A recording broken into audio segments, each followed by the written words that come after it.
Bom, gente, boa tarde. Realmente foi escalado nos últimos segundos, mas quantos atletas não entraram nos acréscimos e fizeram o gol do título? Então, a gente tem que estar preparado, né? Mas agradeço a Conafute, agradeço ao Rodrigo, ao Fernando e toda a organização. Temos grandes eventos, grandes painéis até agora que têm nos enriquecido. Acredito que o mercado precisa de um momento onde que todos nós estamos reunidos para falar sobre o futuro, não só o presente, mas o futuro. E isso é uma oportunidade de ouro para todos que estão aqui presentes. A gente comentava disso até em almoço hoje com outros profissionais que a gente acaba encontrando por aqui. E tudo que foi debatido até então, acho que faz sentido quando a gente faz um painel como esse, a qual eu esperava muito estar ansioso ali na plateia, mas que estive agora contribuindo e vou tentar contribuir um pouco com vocês. Mas quando a gente fala desse ambiente de investimentos, nós vamos falar de organização, de governança, de segurança jurídica, e voltar um pouco do que foi explicado ontem em painéis muito importantes sobre compliance, sobre toda essa questão, esses gaps que a gente tem da continuidade, das diferenças econômicas de cada clube. Também vamos falar o quanto nós estamos preparados para esse tipo de novos desafios que temos pela frente, como clubes ou também com todos os investidores estarem seguros nesse momento de investir no futebol. Mas, enfim, eu tenho 3 especialistas aqui para falar sobre isso e é uma honra estar do lado de vocês, principalmente desse cara aqui que eu sempre fui muito fã. E é do meu tamanho. Temos algo em comum. Mas, enfim, eu vou passar para o Rodolfo, logo já que você era um mediador e que você tem o domínio, já me tirar dessa roubada, por favor. Alô? Estão ouvindo bem? Aqui está baixo? Tá, ok. Boa tarde a todos. Obrigado de novo pelo convite, tanto o pessoal da televisão como também da THE 360. Obrigado por nos socorrer-nos. Aliás, o Juninho tem uma coisa, ele vale por 2, porque quando a gente convidou o Juninho, ele era só gestor do Ituano, agora ele é ex-gestor do Ituano e diretor de desenvolvimento da CBF, então ele vai poder colaborar de 2 formas. Bom, eu queria começar a minha parte dividindo um pouquinho da minha história recente, porque daí vocês vão entender um pouquinho do que sente o investidor quando vem para o Brasil investir. Eu fui contratado pela Red Bull em 2005 para fazer um projeto de futebol no Brasil. 2005, são 14 anos atrás. E, naquele momento, a gente fez uma análise do mercado. Em 2006, a Red Bull deu o seu segundo passo comprando um time nos Estados Unidos. Ela já tinha um time na Áustria. E, com isso, a Red Bull se tornou a primeira multinacional de futebol que existiu. Hoje tem várias, né? Desde o Manchester City, vários grupos também que investem em clubes em todos os lugares do mundo. Mas a Red Bull foi a primeira naquele momento. E aí ela precisava do celeiro. Então, ela estava atrás do Brasil, da América do Sul, estava atrás da África. E aí que vem o projeto do Brasil. E vocês sabem que tem várias formas de você investir num país, no futebol. Não existe uma fórmula única. E naquele momento, através de contatos da própria Red Bull na Áustria, a Red Bull chegou a assinar um pré-contrato com o Juventude, aqui no Rio Grande do Sul. O Juventude, na época, era a Série B do brasileiro, e eles assinaram um pré-contrato com eles. E eu fui contratado pela segunda vez para fazer uma análise desse contrato, isso já estamos falando em 2006, e o contrato era, muito cá entre nós, eu já falei isso para o pessoal do Juventude, então fico à vontade de repetir aqui, era muito absurdo, não tinha o menor sentido. A Red Bull ia pagar uma fortuna de dinheiro para ter 2 assentos no board de 5. Então, são essas inseguranças jurídicas, são essas questões legais que dificultam o investimento e que fazem com que o Brasil não seja tão atrativo para o investidor. Na sequência, uma vez que a Red Bull desistiu do Juventude, a pergunta que vem é natural. Ok, então o que fazemos? E aí, fazendo um scanner na época, a melhor opção que havia, e que foi a opção que eu, como consultor, dei para a Red Bull à época, era comprar o Guaratinguetá. Quem vai se lembrar, o Guaratinguetá, na época, estava na 1ª divisão de São Paulo e na 2ª do Brasileiro. Então, seria uma boa aquisição. Mas a Red Bull preferiu fazer o projeto por conta própria e sair do zero. Então, montou um time do zero em Campinas e foi galgando. Depois de ser consultor durante um bom tempo, eu fui convidado para ser diretor de futebol, diretor-geral, e virei presidente, e fiz uma carreira lá dentro da Red Bull, fiquei até 2016 lá. Quando foi 2017, eu resolvi tirar um sabático, saindo da Red Bull. E aí um amigo meu que trabalhava para uma multinacional chinesa, que tinha um time na China, outro na Espanha, outro na Itália, ligou para mim e falou assim: Rodolfo, eu preciso de uma consultoria que a nossa empresa quer comprar um time no Brasil. Eu falei: legal, que divisão? A ou B? Esquece. Na Série A não tem nenhum clube concebido como empresa. Na Série B tinha 2 na época, e os 2 já tinham investidores. Então, como é que você vai comprar um time no Brasil? E aí, até baseado na minha experiência que eu tinha tido na Red Bull, eu sugeri a ele investir em Portugal. Por que Portugal? Portugal é um país, culturalmente falando, muito parecido com o nosso. Na época da Red Bull, a gente tinha como uma das funções mandar jogadores para a Áustria e para a Alemanha. E vocês imaginam como é que é a adaptação nesses lugares. Em Portugal, quando a gente mandou, foi muito melhor. Sem contar que, em termos de ambiente, governança, sistema jurídico e etc. e tal, Portugal está 100 anos à frente da gente. Por mais que não pareça, Portugal é Europa, né? Eles estão realmente muito diferentes em termos de receber um investidor de fora. Ele aceitou, e aí nós fomos fazer essa consultoria para o grupo comprar um time em Portugal. E foi aí que eu pude conhecer mais a fundo como é que funciona lá.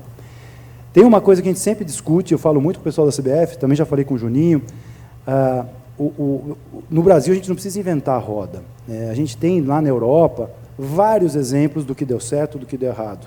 Tem uma linha de, como é que fala? Um learning curve gigantesco lá que eles tiveram, que passaram nesses últimos 20 anos, que é só ir beber na fonte. Portugal hoje, eu não sei se vocês estão familiarizados, funciona da seguinte maneira: Série A e B da Liga, você tem que ser empresa para disputar. Série C é semiprofissional, você é empresa se você quiser, e quem toca é a Federação Portuguesa. E eles criaram 3 sistemas de SADs, ou SAFs, como a gente falou aqui ontem. Tem a SAD normal, que seria como seria aqui, uma empresa aberta para investidores e tal. Tem a SAD B, que é quando tem ações na Bolsa, e aí são só os grandes clubes. E eles têm uma solução que eles criaram recentemente, que é a SIDUC, que é uma sociedade desportiva uníssona de cotas. O que é isso? É quando o clube não quer ter um investidor de fora, e ele é dono 100% das ações da empresa.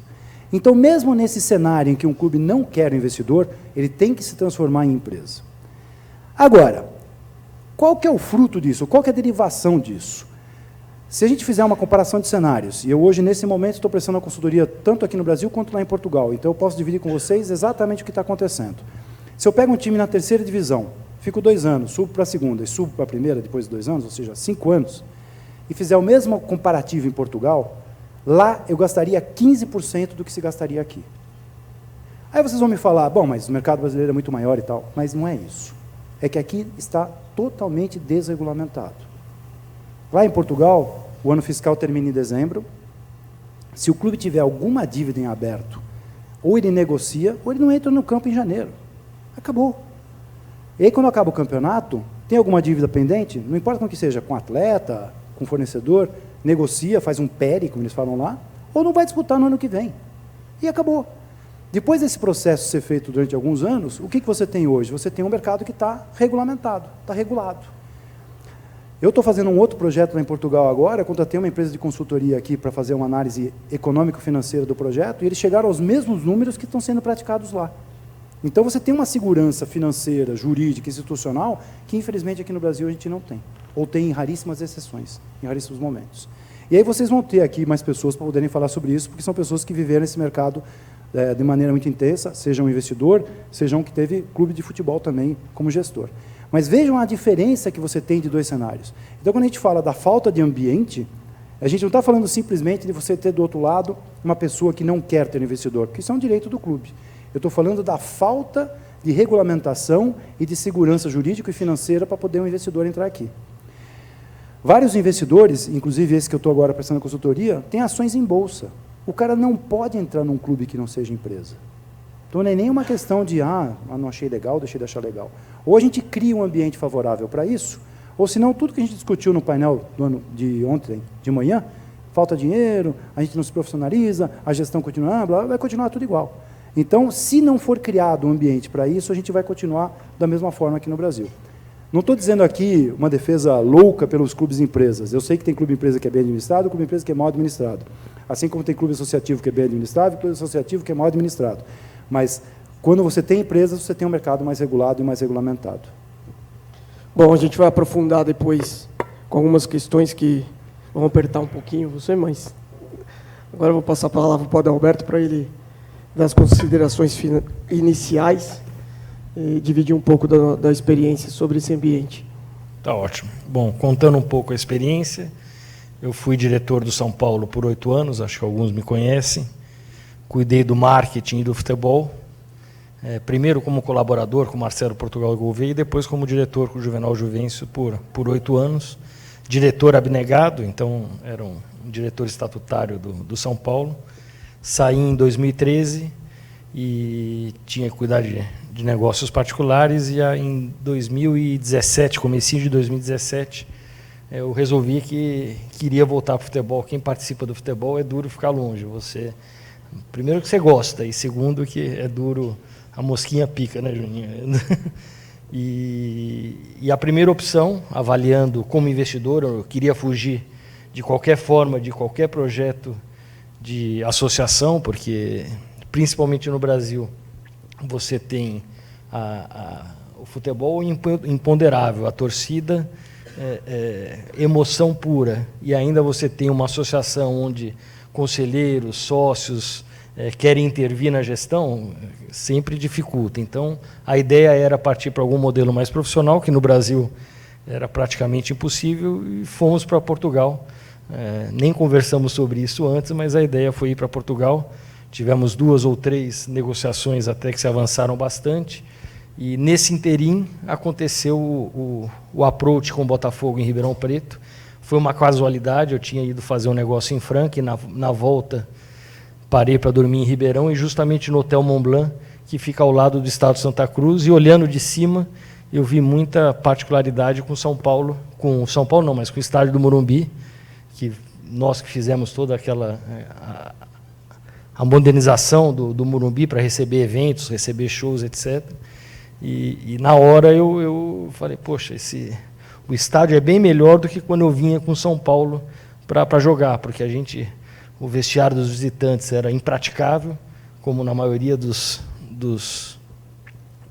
times do interior. Eles até cuidam um pouquinho do vestiário local, mas o vestiário dos visitantes são bravos. E a cabine do Botafogo, eu com esse corpinho, é no 4º andar, a cabine dos visitantes, você já deve ter subido bastante lá, né? Então, você desce no intervalo, então eu não tinha uma grande experiência do Estado de Santa Cruz, mas olhando de cima eu vi que tinha um potencial, principalmente para explorar a cidade de Ribeirão Preto, acho que todo mundo conhece, a tradição do Botafogo, todo mundo conhece, o número de torcedores, etc. E aí teve um approach, o Gustavo, quando eu saí de São Paulo, eu deixei o Gustavo Oliveira, que é filho do Sócrates, no meu lugar, e eu liguei para ele, o Gustavo estava nesse projeto de Portugal junto comigo, e falei, Gustavo, vamos nos aproximar do Botafogo e ver se tem alguma forma. E acho que foi no momento certo, porque o Botafogo estava fazendo uma equalização das dívidas, eles tinham acabado de aderir ao Refis, tinha sido o primeiro clube do estado de São Paulo a fazer um ato trabalhista, que foi aquela solução que os clubes do Rio de Janeiro tiveram para não ter as penhoras trabalhistas, etc., que todas as ações trabalhistas são unificadas numa mesma vara do trabalho.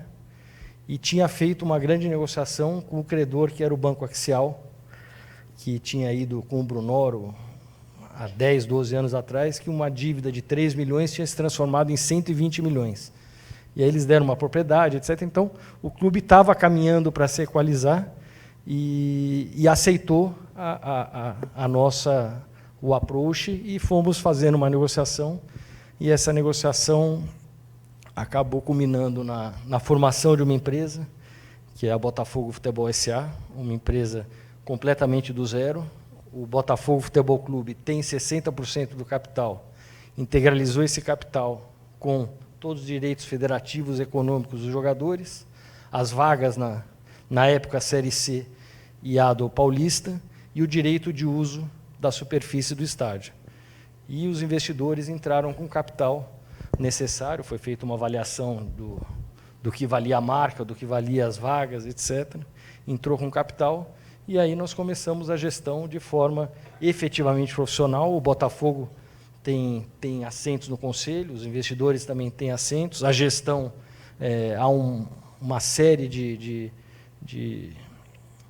bloqueios estatutários para que não haja nenhuma ingerência política, ou que a política do Botafogo Futebol Clube, que continue existindo como um clube associativo, não interfira na gestão do Botafogo, e acho que a gente criou um modelo que pode ser um precursor aí no Brasil de uma nova forma de gerir o futebol.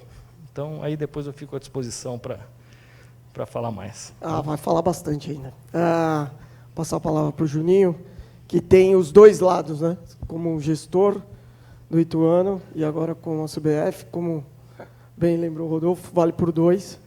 E, enfim, suas considerações finais para depois a gente começar com... Finais não, iniciais. Desculpa. Bom, primeiro eu agradeço o convite, Rodolfo. É um prazer estar aqui debatendo esse assunto com vocês. Boa tarde a todos. Falar um pouco do início da minha carreira pós-jogador, carreira de gestor. Eu estava terminando minha carreira em 2008, né, quando eu estava quando eu voltei da Austrália, eu estava no Sydney e estava pensando em terminar a carreira como jogador. E o que fazer depois de você estar mais de 20 anos aí atuando como jogador. Então, é difícil você partir para outro ramo, né? Então, você quer continuar no futebol. Mas eu não tinha ideia de ser comentarista, de ser dirigente de clubes grandes, treinadores. Eu estava um pouco cansado dessa questão de sempre estar indo no lugar e sempre já tinha família, já tinha filhos. Então, eu queria uma coisa mais tranquila. E sempre pensei em administrar uma equipe. Né, ter uma equipe para poder implantar tudo aquilo que eu vinha vendo ao longo dos anos, né, de certo e na minha maneira de enxergar, de errado. E surgiu a questão do Ituano. Foi uma coincidência. Eu comecei no Ituano, minha carreira profissional, né, no início dos anos 90. E aí surgiu, o Ituano estava ele tinha um contrato com uma empresa. Esse contrato foi rompido. E o mesmo presidente que era na época era o mesmo que quando eu era jogador. Então, a gente tinha um relacionamento e ele veio me oferecer o Ituano. Ele falou, olha, Juninho, essa empresa não quis mais, ele parece que tinha um contrato de 10 anos de gestão e esse contrato foi rompido com 1 ano e meio de duração. E ele falou, olha, eu estou procurando alguém que possa tocar aqui a equipe, senão ele corre sério risco de fechar as portas. E aí a gente foi, fiz um estudo, eu não estava preparado para isso. Isso eu fui observar só depois do começo da minha gestão. Mas, enfim, eu aceitei o desafio. Era praticamente pegar um clube do zero, né? O Ituano ele tinha chegado à Série B. Na época que eu entrei, foi em junho de 2009, ele tinha, em 2 anos seguidos, ele tinha caído da B para C e da C para D. Né, e ainda continuava sendo aí na primeira divisão do futebol paulista. Então, eu peguei o Ituano dia 9 de junho, dia 9 de julho começava essas 2 competições. E aí eu recorri aos amigos, enfim...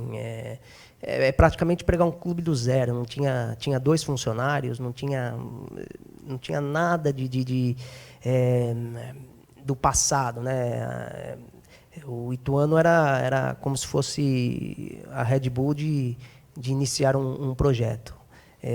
Com muitas dívidas, né? Eu acho que até um porém aí dos dirigentes, eu acho que os dirigentes do passado, pelo menos na minha época de jogador, eram dirigentes que entendiam muito mais de futebol, conheciam muito mais jogadores, inclusive eles faziam muito essa parte de contratação, mas de gestão eram muito amadores, né? E esse amadorismo ele foi prejudicando muitos clubes, né? Então, a mesma coisa que o Adalberto encontrou lá no Botafogo, eu encontrei no Ituano. Era situações, era processos que foram deixados à revelia e dívidas enormes ao clube. Enfim, aí eu iniciei essa minha carreira de gestor. Nós fizemos até pela proximidade que eu tinha com o Itu, com a cidade, com o dirigente, nós fizemos um contrato diferente, onde a minha empresa ela administrava o futebol do Ituano. né? Então, é uma espécie de um arrendamento, onde a minha empresa tinha todos os direitos sobre o Ituano Futebol profissional e amador. Então, nós começamos com esse contrato, eu comecei sozinho, né? Encarei essa empreitada sozinho. Depois de 2 anos, eu consegui meu primeiro sócio, e depois de 3 anos, eu consegui mais o terceiro sócio. Então, só que eles entravam na minha empresa, eles não entravam diretamente no Ituano. Sem segurança, vamos dizer assim, o contrato era a segurança que nós tínhamos, mas juridicamente, né, era por alguns muito contestado. Por quê? Porque dependia da assinatura do presidente, né? Então, nós tínhamos todos os direitos, com procurações perante a federação, órgãos públicos, bancos. Nós tínhamos todo esse controle, menos na entrada e saída de jogadores, que aí você precisa da assinatura do presidente da associação. Então, tinha essa insegurança, ainda tem, né, nessa questão contratual.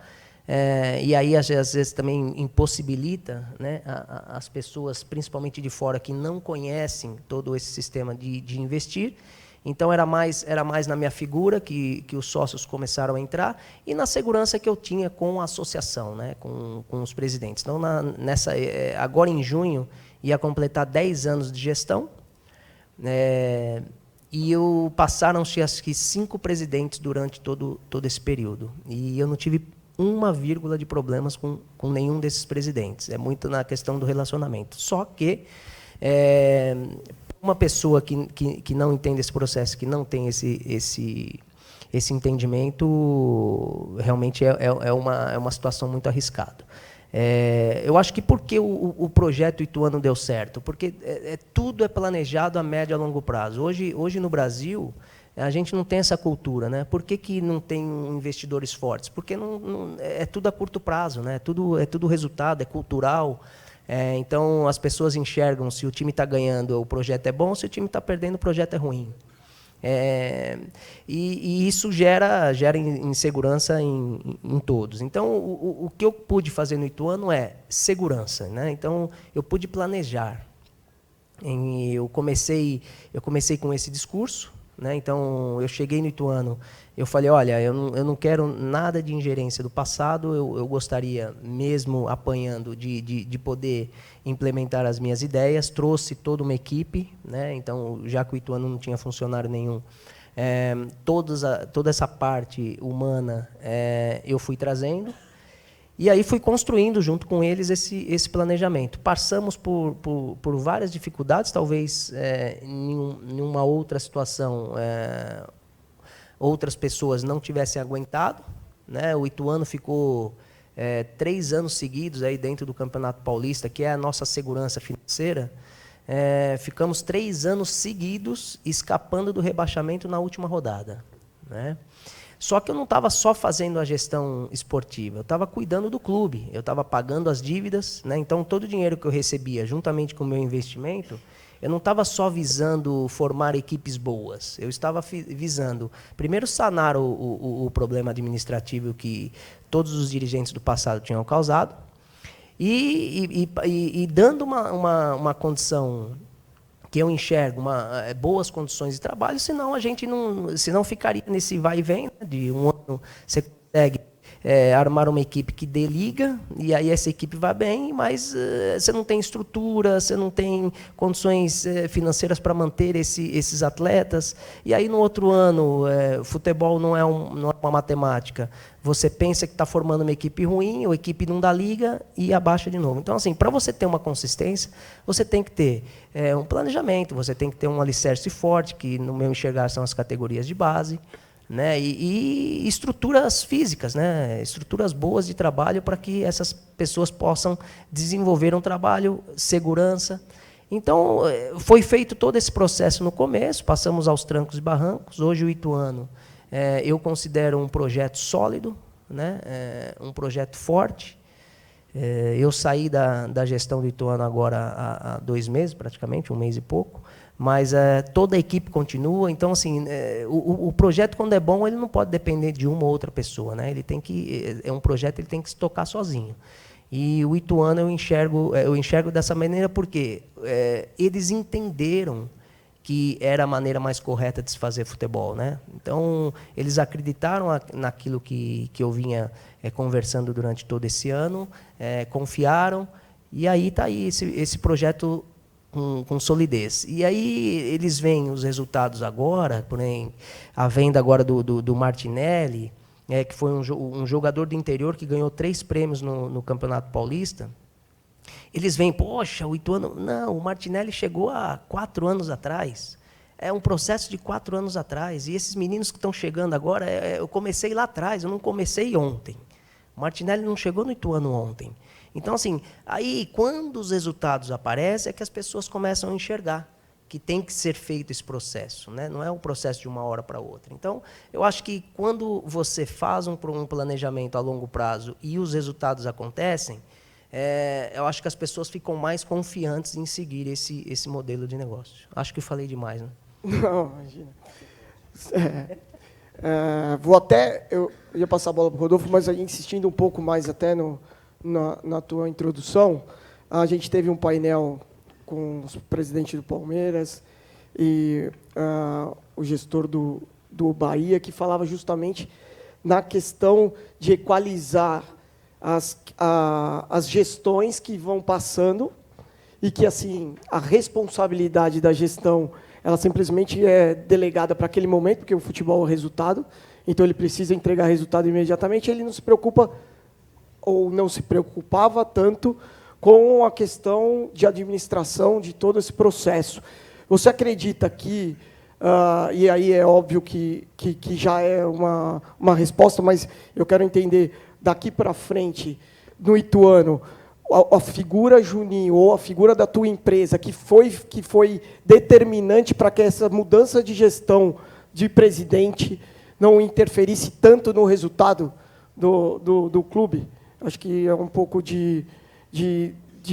um pouco diferente da situação do Botafogo, mas ela manteve uma padronização daquilo que você vem implementando há vários anos, é isso? Sim.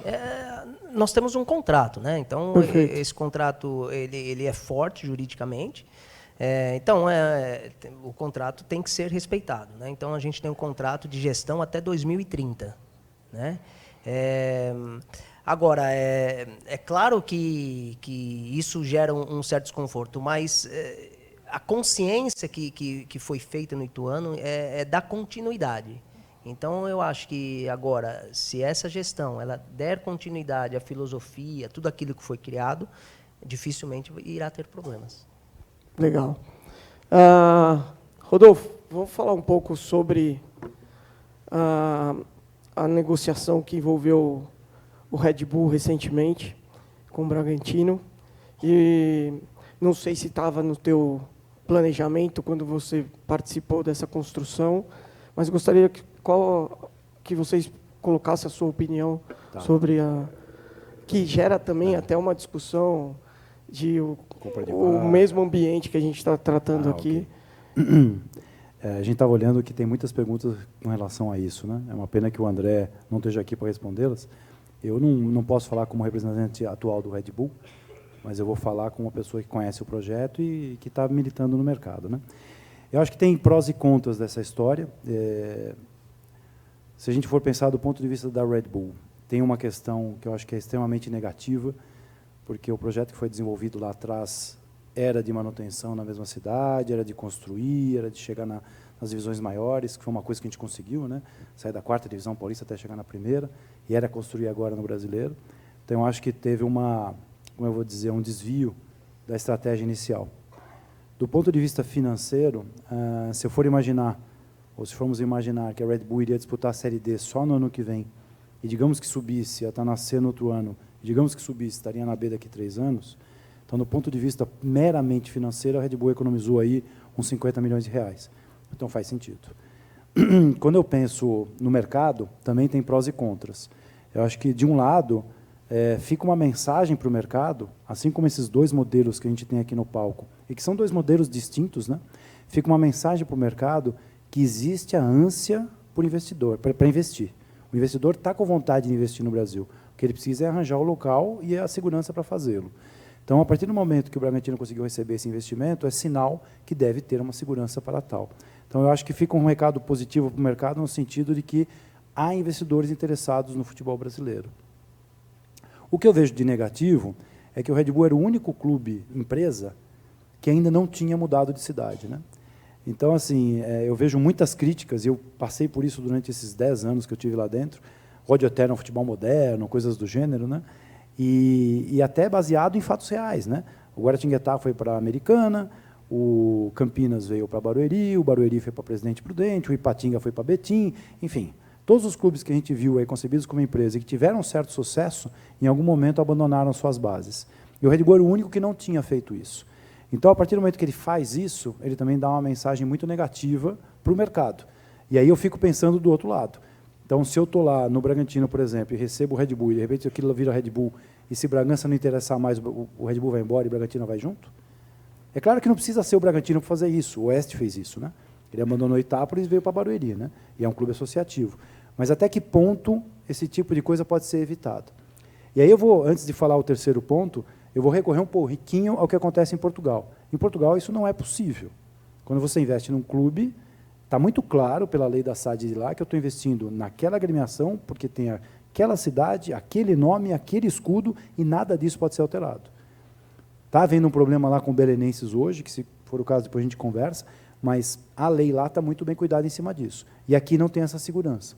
E a lei da CBF está sendo redigida. Então, é importante, né, Juninho, até dar esse toque, que isso seja considerado na lei da CBF. Porque, hoje em dia, se um clube quiser mudar de cidade, aqui em São Paulo, por exemplo, ele paga R$800 mil e muda de cidade. Qualquer clube, seja empresa, seja um clube associativo. Por fim, se eu for olhar o ponto de vista do Bragantino, eu achei excelente. Né? Do ponto de vista do Bragantino, ele está recebendo rios de dinheiro que jamais ele receberia. E eu acho que era uma gestão que já estava um pouco cansada, porque o Marquinhos está lá tomando conta daquilo sozinho há muitos e muitos anos, e ele não ia conseguir segurar isso para sempre, nem ia conseguir fazer uma sucessão, então ele arranjou uma saída muito interessante para o clube dele, pelo menos pelos próximos anos, sobreviver. Mas, como vocês podem notar, acho que tem pontos sempre positivos e negativos desse processo. Creio eu que, se a gente tivesse uma legislação mais clara, essas coisas talvez a gente não estivesse discutindo aqui.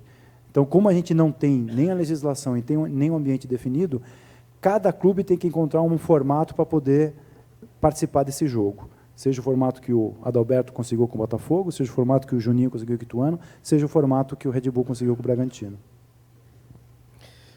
Bom, Adalberto, como que você conseguiu assegurar esse investimento e, em meio a esse ambiente, a esses gaps que nós estamos trazendo para cá, e como que você formatou esse novo sistema de gestão para o Botafogo? Então, foi muito pensando na perenização, né? Quando você cria uma sociedade nova, você cria para o futuro, e o contrato de gestão, é claro que eu acho que era a única forma que o Juninho tinha na época de criar, mas sempre tem um prazo limitado e está meio sujeito à mudança dos humores aí dos presidentes que são eleitos na associação. E um contrato, às vezes, você consegue rompê-lo na justiça, ou você consegue, de alguma forma, ter porque ninguém é obrigado a ficar contratado para sempre, né? Nem casamento, nem mesmo sociedade. Mas então, a ideia foi criar uma sociedade nova, justamente para evitar todos esses... Principalmente a ingerência política dos clubes associativos. Isso... todos que passam pelos clubes sabem o quanto isso é maléfico para a gestão do futebol. Nós mesmos tivemos no início do Paulista muito sofrido, perdemos 3 partidas porque a bola não entrou, o time estava montado, praticamente é o mesmo time que agora está liderando a Série B, e aí a torcida começa a pressionar. Os antigos dirigentes do Botafogo, os antigos conselheiros vinham lá, não, mas manda o técnico embora, não, mas manda... Fizeram uma campanha fora Léo Franco, que é o nosso diretor de futebol lá, que se fosse qualquer clube, ele teria sido mandado embora. No meu carro, escreveram lá, o carro estava sujo, fora Léo Franco. Então, é coisa que, se você está dependendo do voto dos associados, dependendo de uma aprovação de contas do Conselho de Administração, que tem... Lá no Botafogo eram 420 pessoas, imagine 420 conselheiros. Então, é maléfico. Não tem como algo desse gênero ter uma gestão sustentável. Juninho, gostaria de você comentar justamente o que o Adalberto levantou, que foi comentado também em alguns painéis, a interferência dos conselheiros ou até daqueles que participam da construção do clube desde o início ou por muito tempo, e ainda uma certa rejeição com essa questão de perder a rédea, né? Não só no Ituano, mas de uma forma geral, como um clube pode lidar com esse problema? O Ituano é menor, né? Ele não tem tantos associados como o Botafogo, são 60, né? E tem 40 conselheiros, 20 titulares e 20 suplentes.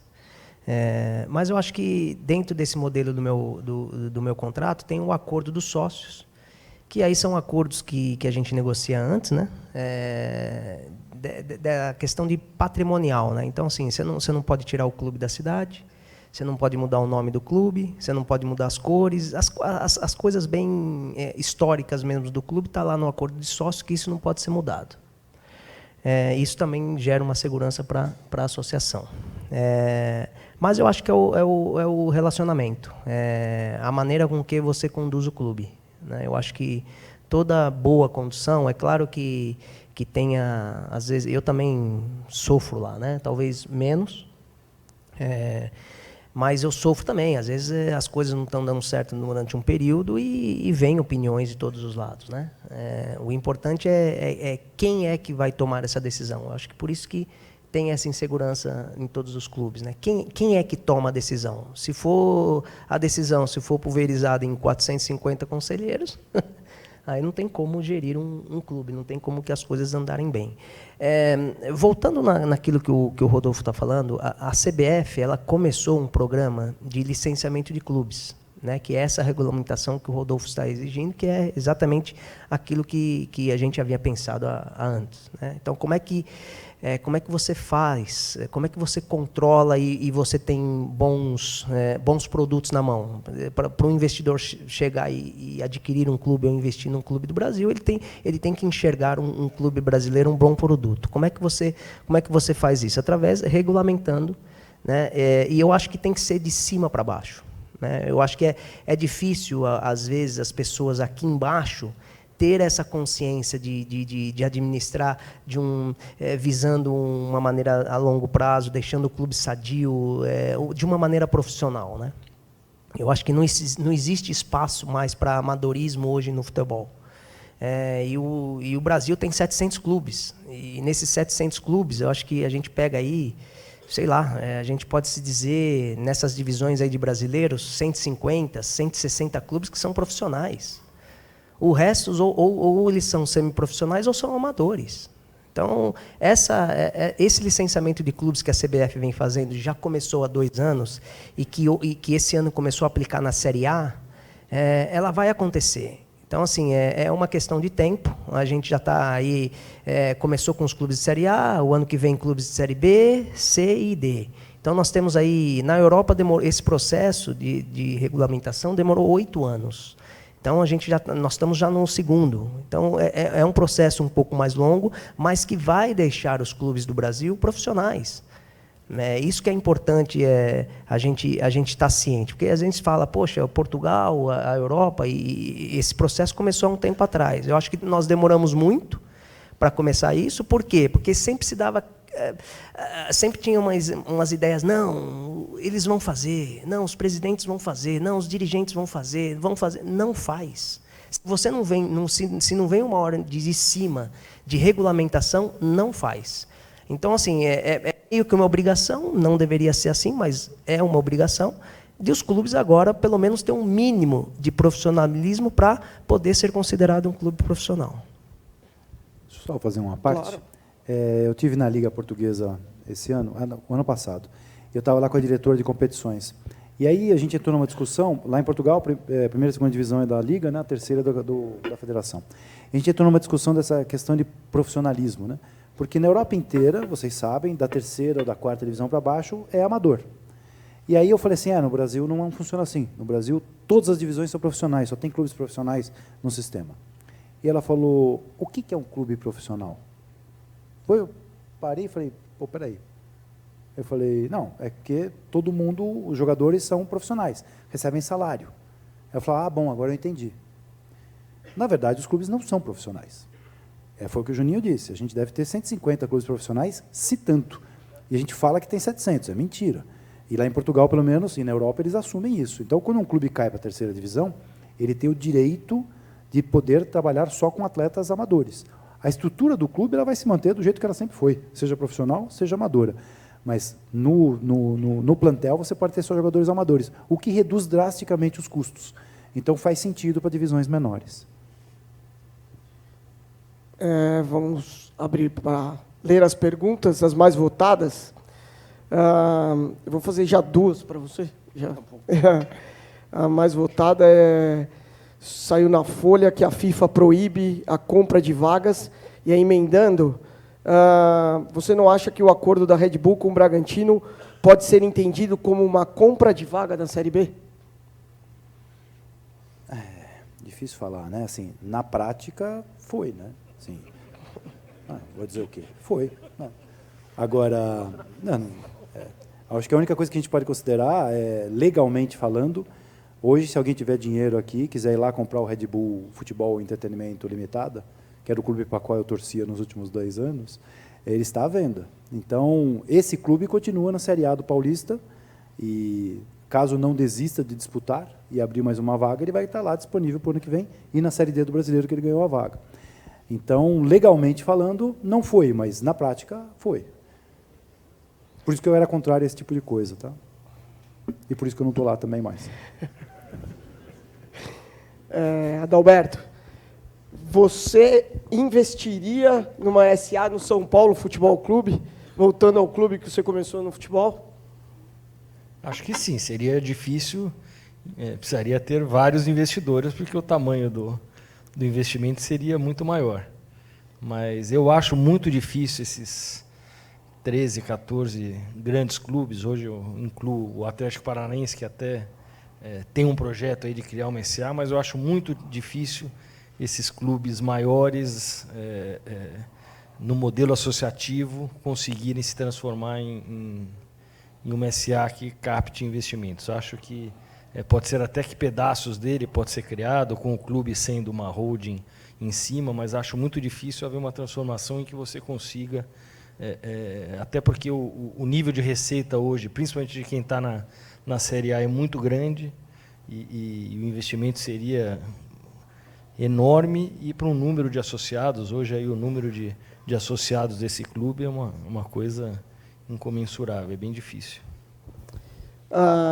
Muitas perguntas aqui, eu vou tentando juntá-las, mas, Juninho, falou muito da questão de como a CBF enxerga esse novo desafio, que é justamente o que a gente está discutindo aqui, o ambiente, já que nós temos clubes que dependam hoje de uma injeção financeira, até para brigar por resultados e para ter uma longevidade, uma continuidade, e também lutar contra esses gaps que nós temos, até para não ter perguntas como essa que foram feitas de compra de vaga com associação e tudo, que envolve torcida e tudo mais. Comenta um pouco para a gente sobre isso. Eu acho que nós vamos vendo os exemplos acontecendo e a gente vai regulamentando, né? Eu acho que antes não existia esse interesse, essa visão de compras de vagas, apesar de, se eu não me engano, o Red Bull Áustria, né, compra o Bragantino direto, né? E aí agora o CNPJ do Red Bull Paulista, né, ele está sendo vendido. Mas de novo é semântica, né? Porque a Red Bull GmbH é a maior acionista do Red Bull Futebol e Entretenimento. Então, é semântica, né? Mas essa questão, esse drible né, legal, né, que pode ser feito. Então, assim, como em tudo, né, nesse Brasil. Então, a gente eu acho que a CBF está de olho nisso, né? Quando as coisas vão acontecendo, eu acho que novas leis vão sendo implantadas para que isso não ocorra, né? Que a gente sempre incentive a começar do zero e, assim, cada um tem a sua história. Só um detalhe, claro. Eu estava discutindo outro dia com o Sica, porque ele também participa do grupo lá para a regulamentação disso. Eu fiz uma pergunta para ele que foi chata, e aí até, Juninho, é bom vocês verem isso lá. Eu falei, tá bom, e se a gente quiser comprar o Oeste e levar para Espírito Santo? Pode. E hoje a CBF não tem uma resposta para isso. Porque não está preparada, porque realmente é uma coisa inusitada. Porque quando você troca de federação, aí você cai num outro ambiente de complexidade.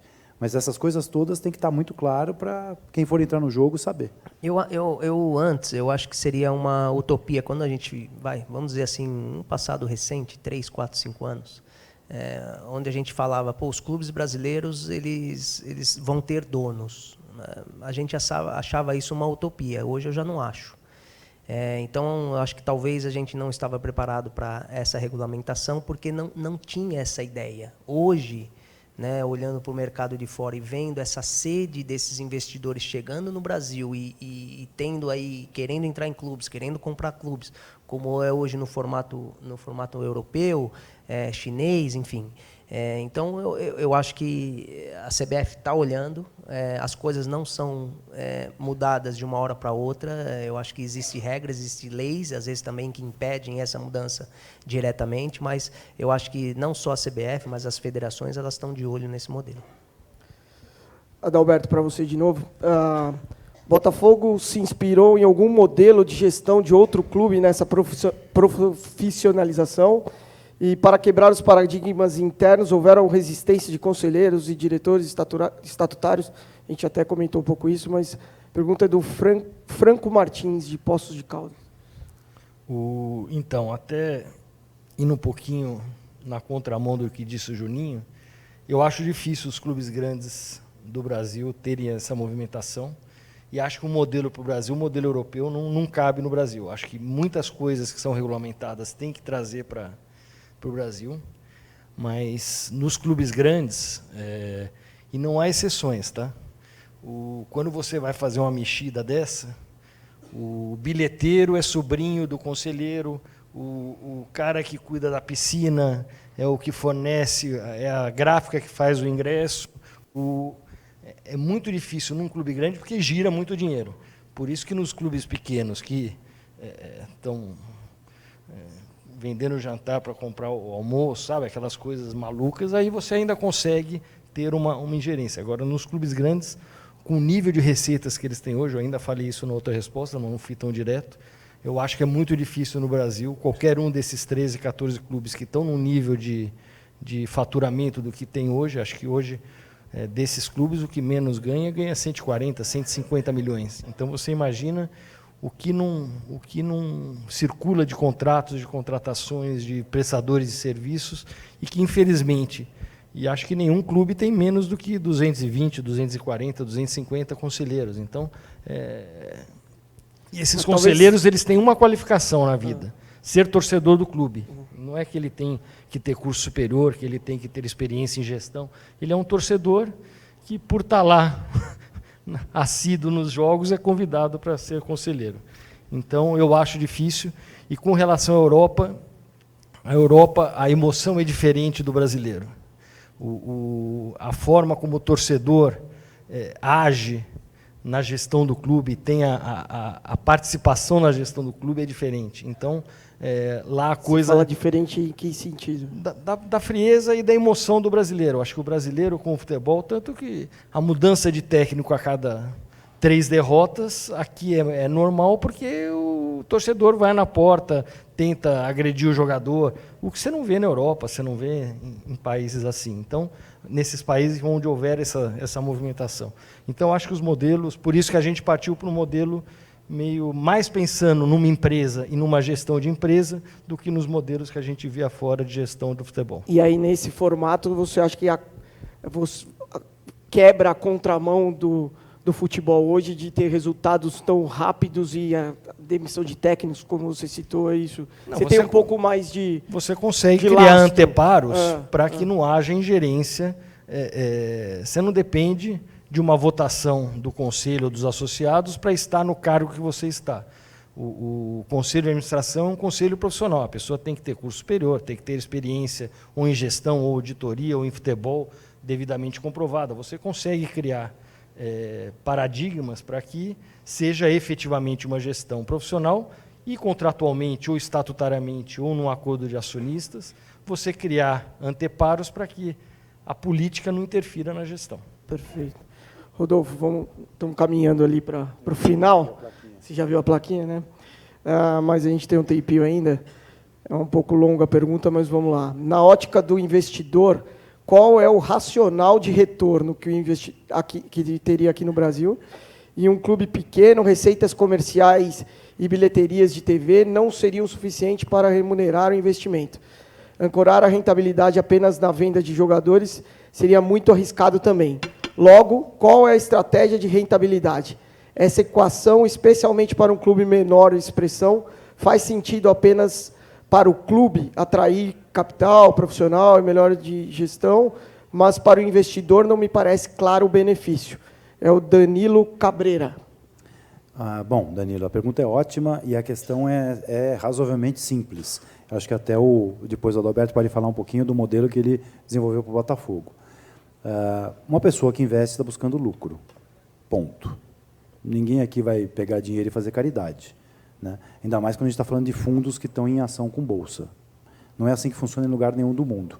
Você pode até achar um apaixonado por aí que faça isso, mas, via de regra, ele vai buscar rentabilidade. Então, o que você faz? Você faz um estudo de viabilidade. Tem clubes que vão ser viáveis, tem clubes que não vão ser viáveis. Hoje, no Brasil, eu jamais recomendaria alguém a fazer um investimento num clube pequeno, porque eu acho que poucos têm condição de rentabilidade. A engenharia que o Adalberto fez foi muito específica para o Botafogo, e é inteligente, mas é uma das poucas que tem viabilidade. Então, pelo contrário, em Portugal você já consegue ter vários clubes, mesmo pequenos, que conseguem te dar uma garantia de retorno de investimento. Esse retorno pode vir de duas maneiras. Ele pode vir tanto da venda do clube no futuro, quanto da venda de jogadores. Mas é muito importante ter um equilíbrio financeiro que permita que você tenha fôlego para tal. Um clube pequeno na primeira divisão do Brasil, ele chega a ficar 20, 25 milhões negativo para tentar competir com os grandes. Um clube pequeno em Portugal fica em break-even. Então, é esse gap que a gente tem que diminuir. E eu acho que esse gap só vai diminuir se a gente tiver gestões melhores. Porque daí nem tudo é dinheiro. A gente sempre fala isso. Você tendo uma gestão um pouquinho melhor, você vai conseguir melhorar esse processo também. Mas não tenha dúvida, o investimento vai ter que retornar. Acho que vou fazer considerações finais já exatamente. aqui. Eu posso começar, que já estou aqui? Lógico, tem uma coisa só que me preocupa nesse processo todo, e até é uma coisa que eu também queria falar para o Juninho, até um termo que eu já ouvi lá na Europa e que eu acho que vale a pena a gente falar aqui. Como esse processo é inexorável, vai acontecer de um jeito ou de outro, a CBF tem que estar preparada para regulamentar. O meu medo aqui é isso aqui virar uma Hungria. A gente fala muito de espanholização, vamos falar de hungarização, sei lá como é que fala isso. Na Hungria, os caras compram um time, mudam de cidade, mudam de nome a cada 2 anos. E vocês vejam onde é que está o futebol húngaro, o que foi e o que é. Estou dando só um exemplo. Isso acontece em vários países da Europa. Então, se a gente não tomar esse cuidado, daqui a pouquinho a gente vai ter aí marcas centenárias que vão se perder. Então, eu acho que é importante ter uma regulamentação que defina como vai ser o investimento aqui no Brasil. Porque, senão, ele vai ocorrer de maneira natural. Vai ter gente que vai ter respeito pelas marcas, vai ter gente que não vai ter. Então, é melhor a gente regulamentar antes que tenha algum problema. Só vou passar as considerações finais e já encerramos. Muito obrigado. Por favor. Só complementando o que o Rodolfo falou, nós no Botafogo fizemos um modelo para alavancar as receitas muito calgado no que é a cidade, o potencial de Ribeirão Preto e do entorno. Nós temos 650 mil habitantes em Ribeirão Preto, com uma renda per capita muito grande, e o entorno, num raio de 120 quilômetros, 2,5 milhões de habitantes, também com agronegócio, com uma renda per capita muito grande. E o estádio, nós estamos transformando parte do estádio numa arena multiuso, onde já tivemos um primeiro show do ABBA agora há 3 semanas atrás, e que a ideia é ter aí de 15 a 20 eventos por ano que vão dar um sustentáculo e vão criar conteúdos para o estádio. Então, foram criados 40 camarotes. A gente fez um modelo muito parecido do que foi feito no Morumbi com relação para a realização de eventos, e isso acabou conseguindo alavancar. E a visão para que isso tenha, eu acho que o novo contrato de televisionamento da Série A já é algo que vai dar uma equalizada. Eu acho que a forma como havia distribuição de... É claro que quando eu estava no São Paulo, a minha visão não era essa, porque a gente estava no grupo dos 3 que mais recebiam. Mas eu acho que a nova formato, dividindo aí performance, uma parte igualitária e a outra pela colocação, eu acho que é algo que já vai dar uma espremida no gap que tinha, que era realmente muito grande, evitando a espanholização. E acho que isso é mais um atrativo para os investidores conseguirem visualizar que quem alcançar a Série B e Série A, eu acho que tem possibilidade de ter um break-even e de conseguir, com uma gestão boa, ter dividendos e lucratividade. Tá bom? Bom, primeiro, obrigado pela oportunidade de estar participando. Vou levar todas as opiniões para dentro desse órgão. Acho que é importante. O Rogério Caboclo está muito aberto a essa discussão toda. Realmente, a CBF está no intuito de realmente melhorar o futebol. Com esse programa de licenciamento, acho que já vai tirar boa parte dessas nossas dúvidas e inseguranças, mas eu acredito sim, o Adalberto acabou de falar, ele é dono, ele já está dono de uma equipe, e o Botafogo não é uma equipe pequena, né? Botafogo é uma equipe grande, considerada do interior paulista, é uma equipe grande. Então, são opiniões, e é bacana esse tipo de opiniões, que ele está num modelo, eu entrei no Ituano em outro. Então, assim, os clubes eles realmente têm uma receita grande, mas também tem uma dívida muito grande. Então, você pega os principais clubes do Brasil hoje, estão endividados, tem dívida para pagar. Quem é que paga? Se você vai pagando, fazendo um planejamento com a receita hoje que entra nos clubes, isso aí vai demorar muito tempo. Então, vai ter interesse de pessoas chegando e podendo quitar essa dívida também e ser o sócio de uma equipe grande. Então, eu acho que se pensar na instituição, né? Então, todos esses conselheiros, e eu concordo com você, né, que se sentem donos.